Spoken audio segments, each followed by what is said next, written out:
What's up, guys? Tim Little, Matt Allen, welcome back to Tactical Bass. In today's video, we're taking you along for a day out on the water.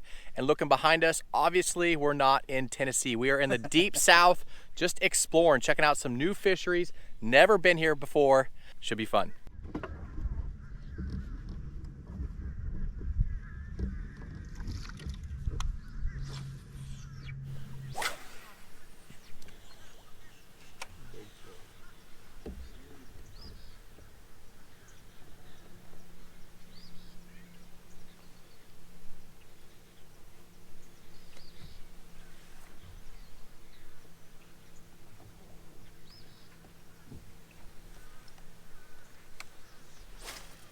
That was fast. You're looking right at it. Flew up on the grass edge. Up there? You got one?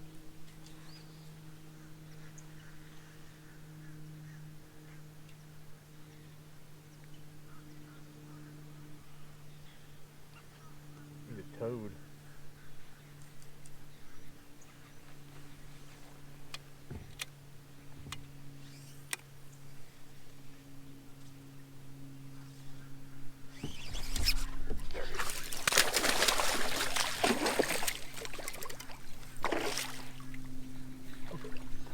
Cool looking fish. He's beautiful. He's super dark.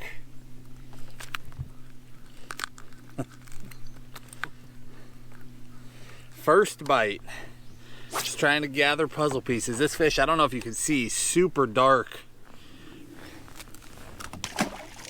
We're in really tannic water, so not every time, but a lot of the time when you get into the south and you get into the swamps, it's almost that black water. It's fairly clear, but it's not like, it's not light colored. It's a dark, clear water, and the fish get a really distinct look to them. That one ate, that's a netbait C-Mac, 11-inch worm, the plum color. He smashed it. I felt the tick, and before I could even react, he'd probably swum 10 feet towards the boat, headed out to deep water with that thing. That was a cool bite. I'm just glad you caught a fish. We didn't know there was even bass in here when we launched. Right? Just trying to fish a new place, out exploring.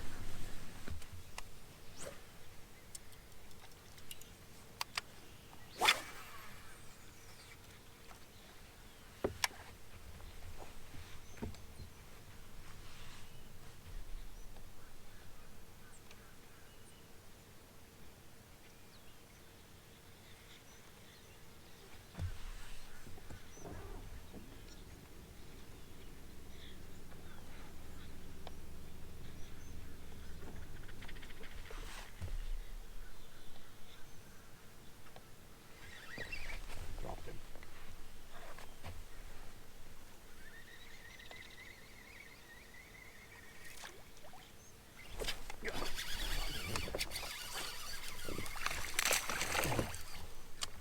Hey, little buddy. Tell you what, if he keeps eating 11-inch baits, the day's gonna come that he's a giant. Look at that. If that's 11 inches, that's like a 13-inch bass. That's pretty funny. He's got an appetite. You got bit? Yep.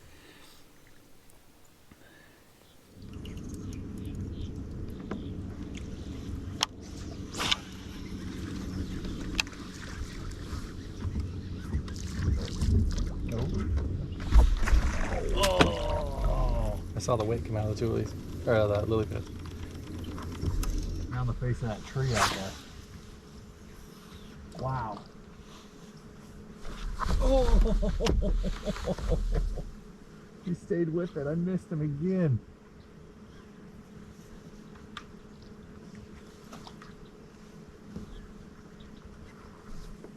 Shoot. Blew that one twice. Well, we're getting bit.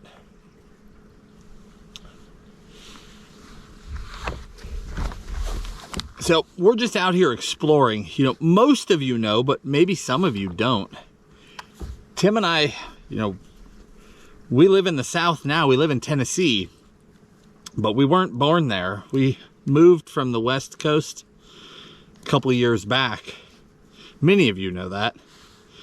So it's one thing when you've got all these honey holes you fished your whole life, right? But when you relocate completely across the country, it's a whole new ball game.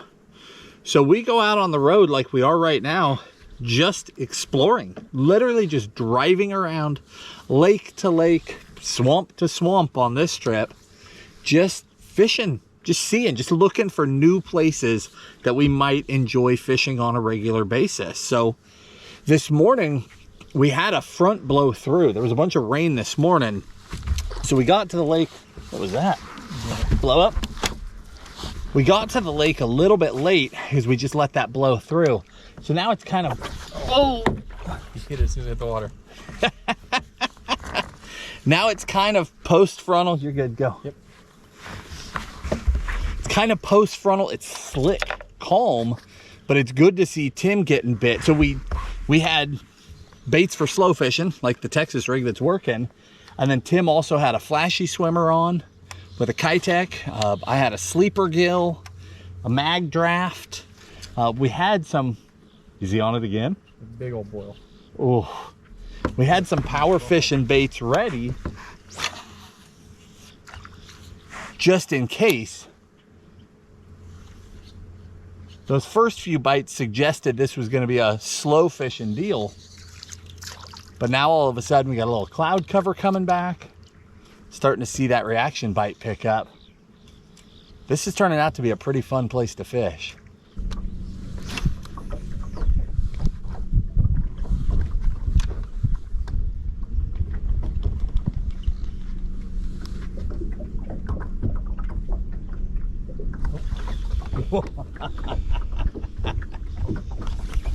Oh, I took it away from him. Should come back. He already had. Missed him once, swung on him the second time.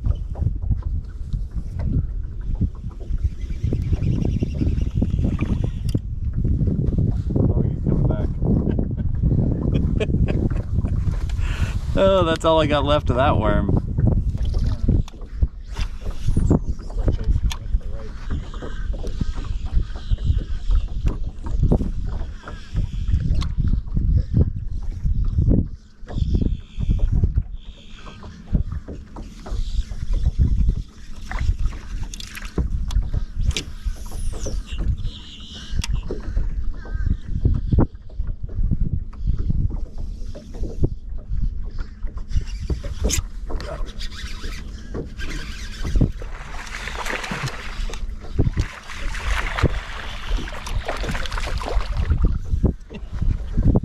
Buddy,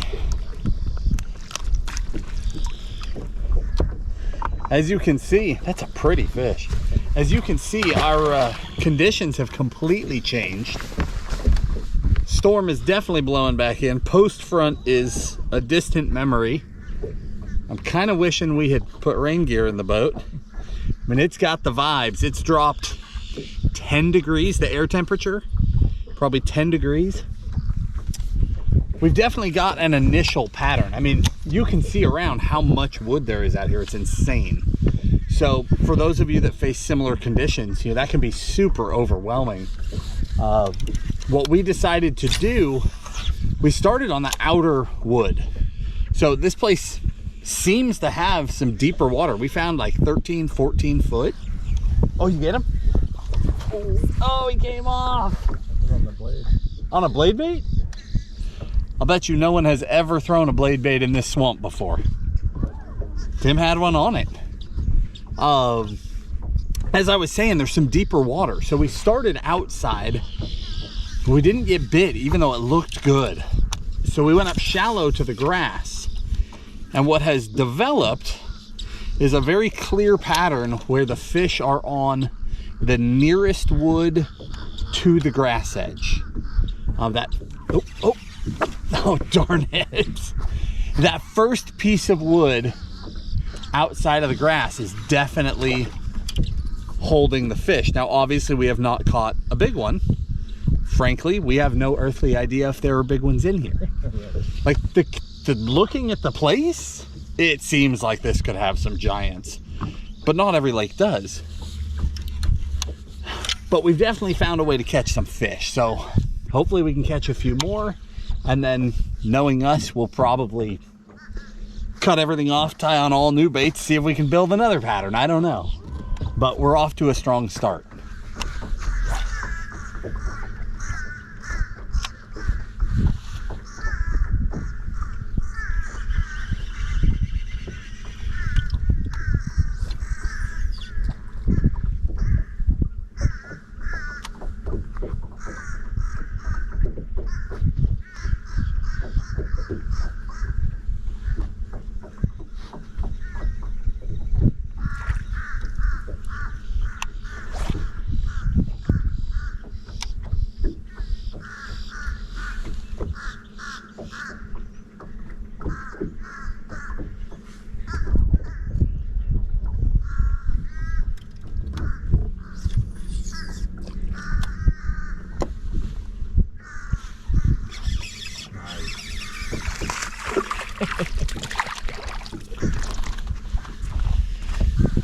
Finally made the adjustment to a little bit smaller worm.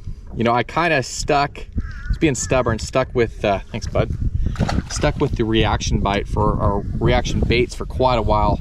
Throwing an underspin, a chatterbait, a swim bait, a blade bait, you know, because Matt was getting bit on the worm, so it didn't make sense for both of us to throw the same thing.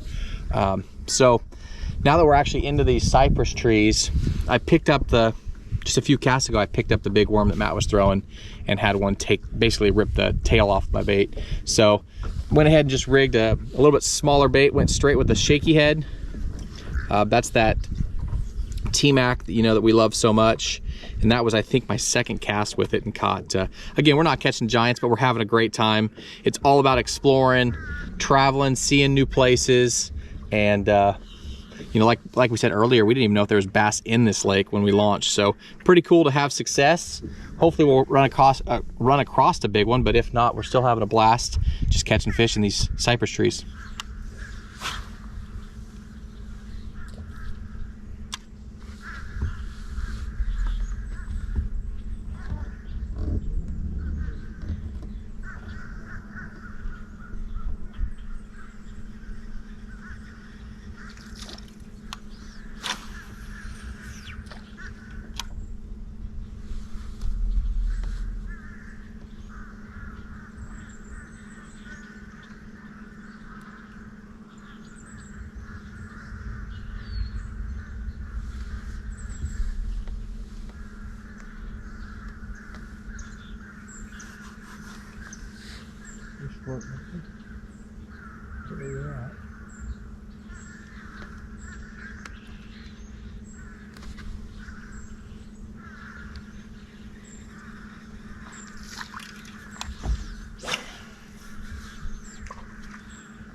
Don't laugh, still fun.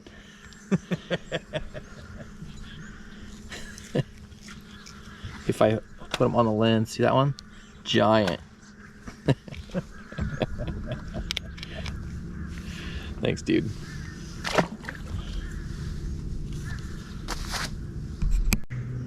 Gator for sure. Yeah, gator. Like my life.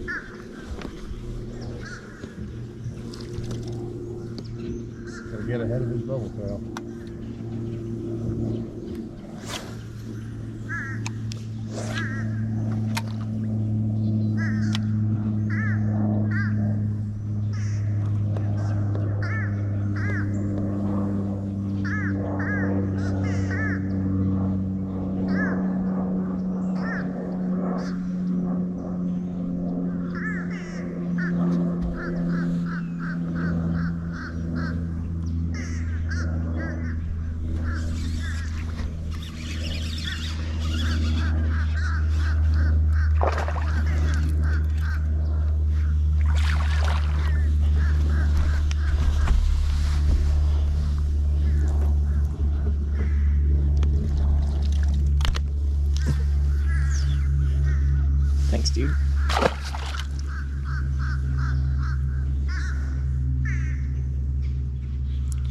all we're doing is just covering water.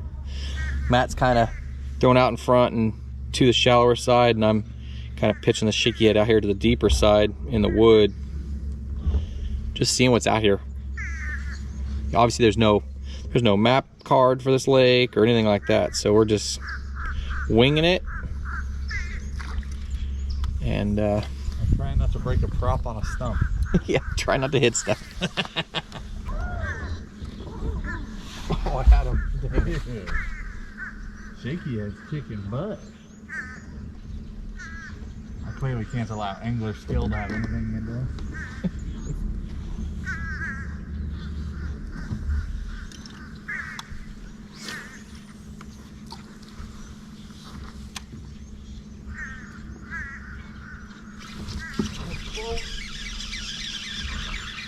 Wow, that fish was fat. A little better. A little better. Not sure that one's ever been hooked. I'm trying to break the rod. Trying to get rid of that, get away from that gator that under the boat. Nice. That's a little better. It's more what I had in mind. So we abandoned that first pattern. We got on a deeper bank here. It's breaking out to about 12, 13 foot. Tim's throwing out, I'm throwing in. I don't know that we really have a pattern here yet, because Tim's getting more bites out in, I don't know, 7 to 10 feet of water. But I just got that bite in about 1 foot of water. We're just gonna keep going.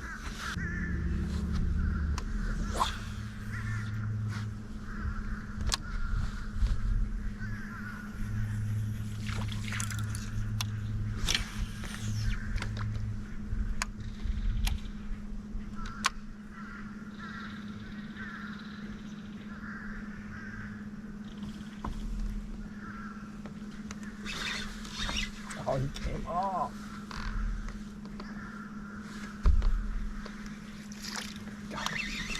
Yes.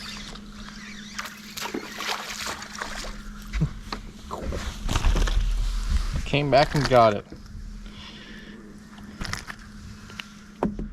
Thanks, bud. Cool looking fish.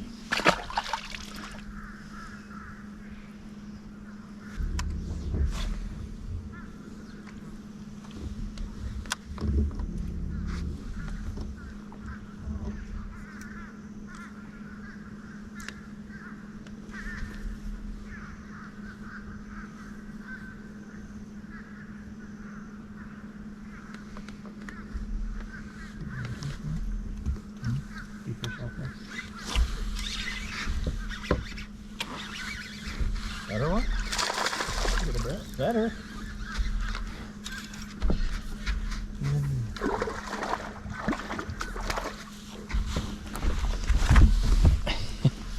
A little better.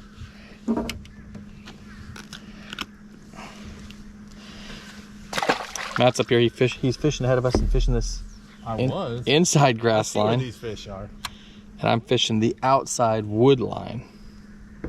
No bite at all. You're just literally checking your bait and lifting up into like that mushy feeling. Just a little bit of weight on there. A lot of times it feels like you're coming through grass, and then you'll feel the slightest tick or a little bit of tug.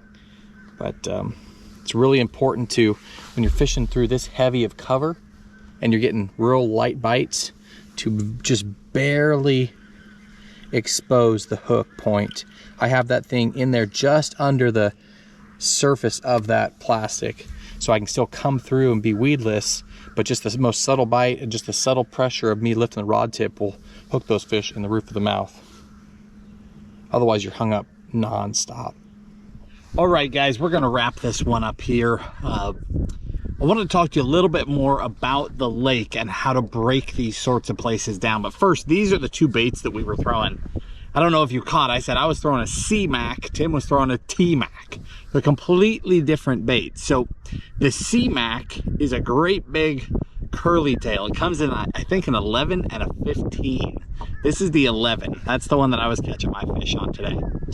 Tim's throwing a T-Mac, which is straight-tailed worm, That's hands down our favorite worm for throwing on a shaky head.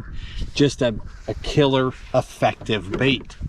We got bit on some other things that we threw everything under the sun. We threw swim jigs, wake baits.